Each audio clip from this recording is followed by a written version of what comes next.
রাজধানীর মালিবাগে সিআইডির কার্যালয়ে মাদকের ৩৫টি মামলার মধ্যে 10টি মামলা তদন্ত শেষে বিস্তারিত তুলে ধরতেই এই ব্রিফিংয়ের আয়োজন করে সিআইডি।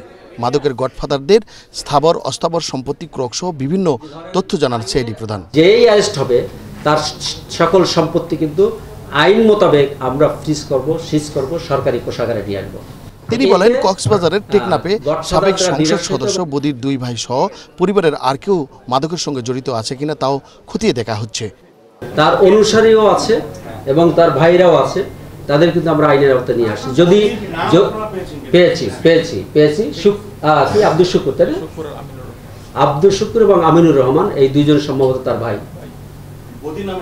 আচ্ছা, এই নাম তাদের ইন্টারোগেশনে যদি নাম আসে আমরাও তাকে অ্যারেস্ট করব, কোনো রকম ছাড় দেওয়া হবে না। এ সময় তিনি আর বলেন, মূলত দেশের ভেতরে থাকা কয়েকজন গডফাদারের কারণেই মাদকের বিস্তার ঘটছে। হাতে গোনা কয়েকজন গডফাদারদের কারণেই কিন্তু যুব সমাজটা নষ্ট হয়ে যাচ্ছে।